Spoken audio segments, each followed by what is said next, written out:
در میان نمادهای رازآمیز جهان، بعضی نشانه‌ها از دل کتاب‌های مقدس بیرون آمدند. برخی از معابد، بعضی از آیین‌های شاهانه و بعضی از ترس‌های عمیق مردم عادی. اما نماد خمسه از آن دست نشانه‌هایی است که گویی از دل زندگی روزمره آمده است، از خانه‌ها، از بدن کودکان، از درگاه‌ها، از دیوارالات زنان، از اتاق عروس، از گردن مسافر، از کنار گاهواره و از ترس پنهانی کهن به نام چشم زخم. خمسه در ظاهر دستی ساده است، دستی با 5 انگشت، گاه رو به بالا، گاه رو به پایین، گاه با چشمی در کف آن. اما همین دست ساده قرنها در میان یهودیان، مسلمانان، مسیحیان شرقی، مردمان شمال آفریقا، خاورمیانه، مدیترانه، میان رودان و فرهنگ‌های عامیانه جهان به عنوان سپری در برابر شر شناخته شده است. این نماد در سنت یهودی گاهی با نام دست مریم، Hand of Miriam شناخته می شود. مریم خواهر موسی و هارون. در سنت اسلامی بیشتر با عنوان دست فاطمه Hand of فاطیما شناخته شده است. فاطمه دختر پیامبر. در فرهنگ‌های مدیترانه‌ای و خاورمیانه‌ای نیز خمسه به شکل تعویض، آویز، نقش دیواری، زیور و نشانه‌ای برای دفع چشم بد به کار رفته است. اما پرسش اصلی این اپیزود این است: این دست از کجا آمد؟ چرا انسان باستانی باور داشت که یک تصویر میتواند در برابر نیروهای نامرئی بایستد؟ و چرا این نماد بعدها در کنار عرفان یهودی، قبالا و باورهای مربوط به سحر محافظتی قرار گرفت؟ در این اپیزود در مقام پژوهشگر تاریخ ادیان و اساطیر به سراغ خاستگاه خمسه می رویم، نه به عنوان یک شیء تزئینی، بلکه به عنوان سندی زنده از ترس‌ها، امیدها، باورها و حافظه دینی انسان.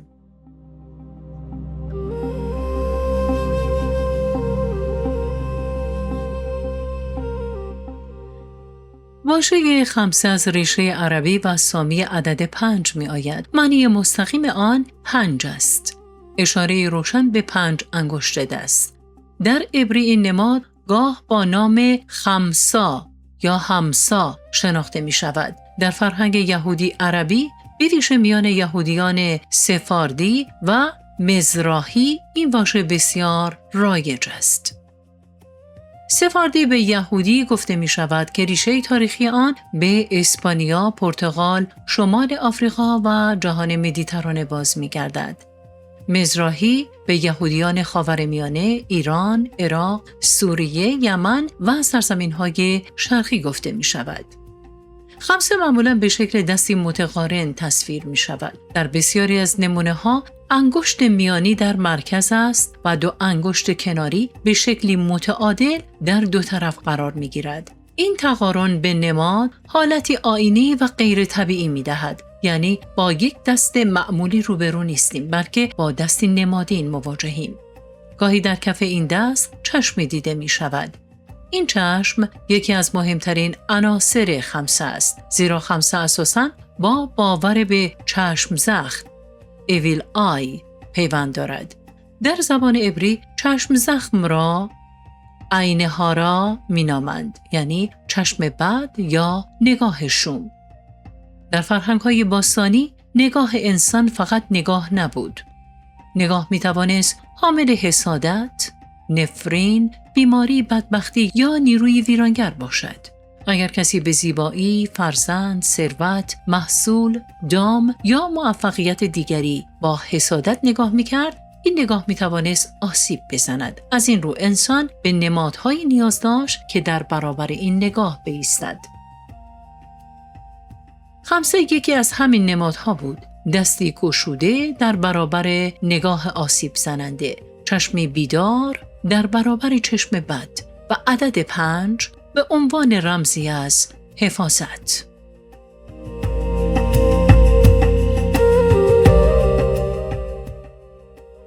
برای فهم خاستگاه خمسه باید از یک خطای رایج پرهیز کنیم. نباید گفت خمسه فقط از یک دین، یک قوم یا یک نقطه جغرافیایی آغاز شده است. شواهد تاریخی نشان می‌دهد که نماد دست محافظ در چندین فرهنگ باستانی حضور داشته. در خاور نزدیک، شمال آفریقا، مصر، میان رودان، فینیقیه، کارتاژ، جهان سامی و مدیترانه. پس بهتر است خمسه را نمادی چند خاستگاهی بدانیم، نمادی که از دل نیاز مشترک انسان به حفاظت شکل گرفت و سپس در هر فرهنگ نام و معنایی تازه پیدا کرد. دست از نخستین ابزار دفاعی انسان بود. انسان با دست خود دفاع می کرد، مرز می گذاشت، چیزی را متوقف می کرد، دعا می کرد، برکت می داد، سوگند می خورد و پیمان می بست. در بسیاری از آیین‌ها بالا بردن دست نشانه نیایش است. گشودن کف دست نشانه صلح یا توقف و قرار دادن دست بر بدن نشانه انتقال نیرو، شفا یا برکت بود. به همین دلیل دست خیلی زود وارد زبان نمادها شد. در جهان باستان دست می توانست نماینده قدرت، فرمان، حمایت، حضور الهی یا دفع شر باشد. وقتی این دست با عدد 5 و سپس با چشم ترکیب شد، نماد خمسه شکلی کاملتری یافت. در این معنا خمسه از یک نیاز روانی و دینی بسیار کهن برخاست. نیاز به داشتن سپری قابل لمس در برابر نیرویی که دیده نمی‌شد.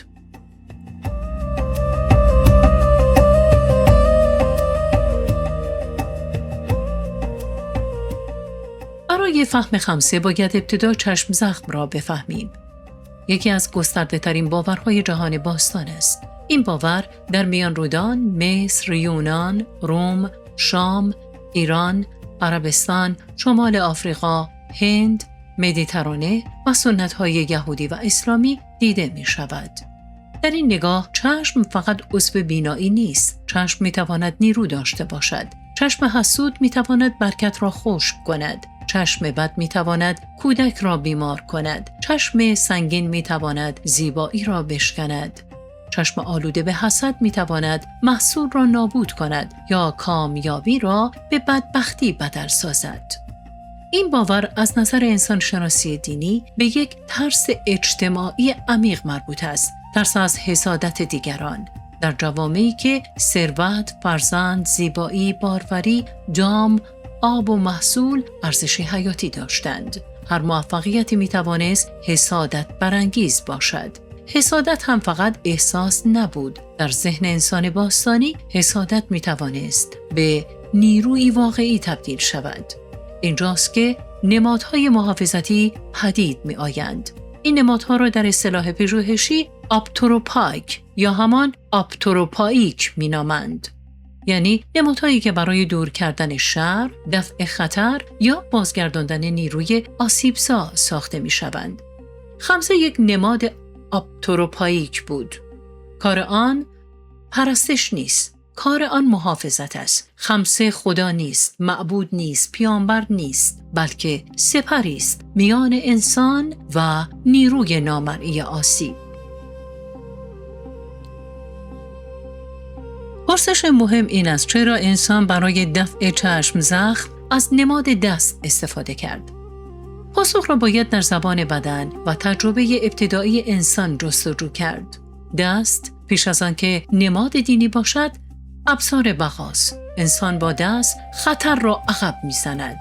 با دست در را می‌بندد. با دست کودک را در آغوش می‌گیرد.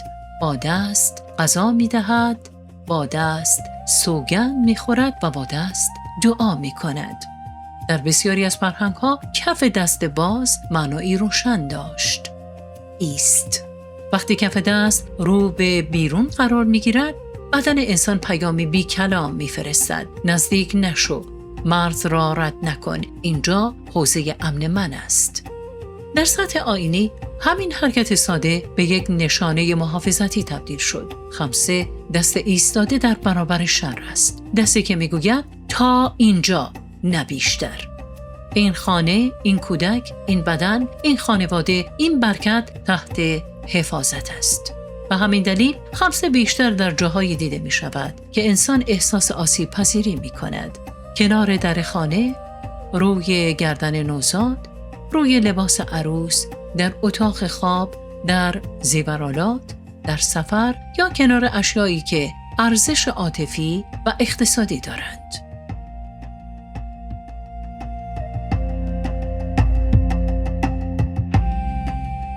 اما چرا عدد 5؟ عدد 5 در خمسه فقط یک عدد نیست. 5 به 5 انگشت دست اشاره دارد. اما در بسیاری از سنت‌ها معنای گسترده تر پیدا کرده. در سنت اسلامی عدد 5 میتواند با 5 تن، 5 ستون اسلام یا 5 انگشت دست فاطمه پیوند بخورد. البته همه این تفاسیر در همه جوامع اسلامی یکسان نیست، اما نشان می‌دهند که چگونه یک نماد کهن در فضای اسلامی زبان دینی تازه‌ای پیدا کرد. در سنت یهودی عدد 5 میتواند با 5 کتاب تورات پیوند یابد. تورات یا تورا یا 5 کتاب نخست کتاب مقدس عبری یعنی پیدایش، خروج، لاویان، اعداد و تثنیه. همچنین در زبان عبری حرف هی پنجمین حرف الفباست. در برخی تعویض‌های یهودی همین حرف روی نمادهای محافظتی نوشته میشد. حرف هی در سنت‌های عرفانی یهودی میتواند با نام الهی، نفس، آفرینش و حضور قدسی نیز پیوند پیدا کند. در قابالا یا کابالا اعداد هرگز فقط ابزار شمارش نیستند. عدد میتواند حامل معنا باشد. اینجاست که خمسه هرچند نماد مرکزی قابالا نیست، اما میتواند در حاشیه قابالای عملی وارد جهان تفسیرهای عددی، حروفی و محافظتی شود.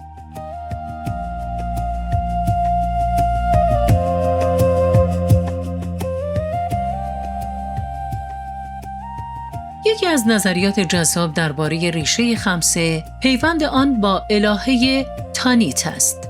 تانیت الهه بزرگ کارتاژ بود، شهری فینیقی پونی در شمال آفریقا.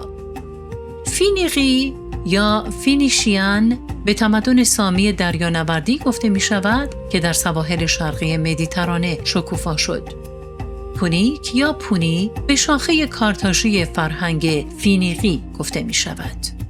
تانیت با مادری، باروری، آسمان، حمایت و قدرت زنانه پیوند داشت. در هنر کارتاژی نمادهایی دیده می شود که برخی پژوهشگران آنها را با دست، زن مقدس، بدن آیینی و نیروی محافظتی مرتبط دانستند. از همین رو برخی حدس زده‌اند که خمسه ممکن است از نمادهای مربوط به تانیت یا سنت‌های فینیقی کارتاژی تأثیر پذیرفته باشد. اما در پژوهش تاریخ ادیان باید محتاط بود. نمیتوان با قاطعیت گفت خمسه دقیقاً از تانیت آغاز شد. آنچه میتوان گفت این است: نماد دست محافظ در منطقه‌ای گسترده از خاور نزدیک تا شمال آفریقا حضور داشته و سنت تانیت یکی از زمینه‌هایی است که میتواند در شکل‌گیری یا تقویت این نماد نقش داشته باشد. پس تانیت تنها مادر خمسه نیست، اما شاید یکی از سایه‌های کهن پشت این دست رازآلود باشد.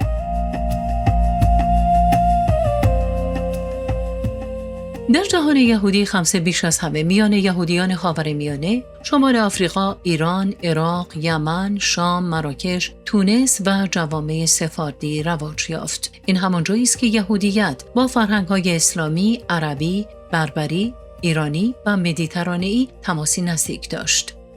در این فضا خمسه‌گاهی دست مریم یا همان هند آف مریام نامیده شد. مریم در سنت یهودی خواهر موسی و هارون است، زنی که در روایت خروج بنی اسرائیل از مصر حضور دارد و با نجات، آب، سرود و رهبری زنان پیوند یافته است.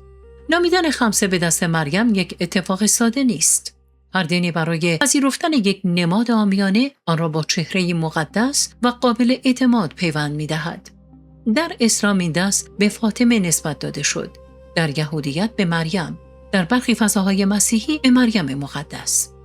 به این ترتیب یک نماد کهن و فرادینی در هر سنت لباسی تازه پوشید، اما هسته اصلی آن همان بود: حفاظت، برکت و دفع چشم زخم.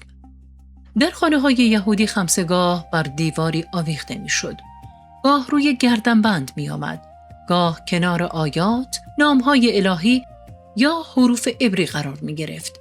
در برخی نمونه‌ها بر خمسه عبارتی برای برکت، محافظت، باروری یا سلامت نوشته می‌شد. این نکته مهم است. در سنت یهودی خمسه بیشتر به دین زیسته مردم تعلق دارد، یعنی به همان دینی که در خانه، سفر، بیماری، تولد، ازدواج و ترس‌های روزمره حضور دارد، نه فقط دین کتاب‌ها بلکه دین زندگی.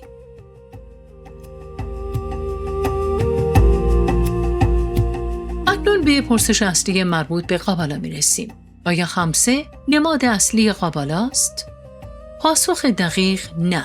خمسه در مرکز قابالا یا کابالا قرار ندارد. مرکز قابالا مفاهیمی مانند عین صوف یعنی بیپایان و نامتناهی، سفیروت یعنی 10 تجلی یا نیروی الهی و درخت حیات، عץ خایم است. قابالا می‌خواهد توضیح دهد که چگونه خدای پنهان و نامتناهی از طریق مراتب نور، حکمت، فهم، رحمت، داوری و پادشاهی جهان را پدیدار می کند. اما خمسه به حوزه دیگر نزدیک است: قابالای عملی. قابالای عملی با تعویض‌ها، نام‌های مقدس، حروف، دعاها، محافظت، دفع شر و تاثیر زبان و نماد بر جهان سر و کار دارد. در قابالای نظری پرسش این است: جهان چگونه از نور الهی صادر شد؟ در قابالای عملی پرسش این است: انسان چگونه میتواند در برابر نیروهای نامرئی محافظت کند؟ خمسه در همین مرز دوم قرار میگیرد. نمادی نیست که ساختار کیهان را توضیح دهد، بلکه نمادی است که انسان را در برابر آسیب پنهان حمایت میکند. اگر درخت حیات نقشه پنهان جهان است، خمسه سپر کوچک انسان در برابر تاریکی‌های روزمره است. در قابالا بدن انسان گاه آینه ساختار کیهان دانسته می شود. انسان فقط موجودی خاکی نیست. انسان می تواند بازتابی از نظم آسمانی باشد. به همین دلیل اعضای بدن نیز معنای رمزی پیدا می کند. در ساختار سفیروت سمت راست معمولاً با خسد پیوند دارد، یعنی رحمت و لطف و گسترش. سمت چپ با گورا پیوند دارد، یعنی قدرت و داوری، مرز و محدودیت. میان این دو تیفیرت قرار می گیرد، یعنی زیبایی، تعادل و هماهنگی. از این نگاه دست فقط یک عضو فیزیکی نیست. دست راست می تواند نماد بخشش، رحمت و گشودگی باشد. دست چپ می تواند نماد داوری، مرز و مهار نیروها باشد. خمسه به عنوان دست نمادین در این زبان رمزی می تواند همزمان حامل دو معنا باشد: برکت و دفاع. خمسه فقط نمی گوید شر دور شود، می گوید برکت باقی بماند، مرز حفظ شود، نگاه آلوده باز گردد و خانه از بی‌نظمی پنهان مصون بماند. اما ببینیم چشم در کف دست چه معنا دارد. یکی از نیرومندترین تصاویر خمسه چشمی است که در کف دست قرار دارد. این تصویر از نظر نمادشناسی بسیار مهم است. چشم بد از بیرون می آید، از نگاه دیگری، از حسادت، از میل پنهان به نابودی برکت. چشم داخل خمسه از درون پاسخ می دهد، می بیند، مراقبت می کند، شر را می شناسد و آن را بی اثر می سازد. در منطق اسطوره‌ای گاهی برای شکست دادن یک نیرو باید همان نیرو را در برابر خودش قرار داد. چشم را با چشم پاسخ می دهند. نگاه را با نگاه متوقف می کنند. نیروی دیدن را با نیروی محافظت تبدیل می کنند. در اینجا خمسه به یک ساختار سگانه تبدیل می شود. دست راه را می بندد، چشم شر را می‌بیند. عدد 5 نیروی محافظت را کامل می‌کند. این ترکیب یکی از دلایل ماندگاری خمسه است. نماد آن آنقدر ساده است که هر کس آن را می‌فهمد و آنقدر رازآمیز است که هر فرهنگ می‌تواند معنای خودش را در آن پیدا کند. در اینجا باید یک نکته پژوهشی را روشن کرد. وقتی از خمسه سخن می‌گوییم نباید آن را صرفاً به خرافه یا تزیین تقلیل داد. همچنین نباید آن را بی‌دلیل به نمادی کاملاً قابلایی یا راز مطلق تبدیل کرد. خمسه در مرز میان چند حوزه قرار دارد: فرهنگ عامه، دین زیسته، تعویض‌های محافظتی، باور به چشم زخم، عرفان عملی، هنر آیینی و حافظه اسطوره‌ای بدن. گاهی دین رسمی درباره ذات خدا و خلقت سخن می‌گوید، اما دین روزمره می‌پرسد چگونه فرزندم را از شر محافظت کنم، چگونه خانه‌ام را از نگاه بد دور نگاه دارم، چگونه برکت را نگاه دارم. و خمسه پاسخ همین پرسش دوم است. در پایان می‌توان خمسه را این چنین خواند: دستی گشوده در برابر شر، چشمی بیدار در برابر نگاه حسود، 5 انگشت به نشانه مرز و حفاظت و نمادی که از دل جهان باستان برخاست. از میان ادیان عبور کرد و هنوز برگردن، دیوار، درگاه و حافظه انسان باقی مانده است. خمسه فقط یک دست نیست.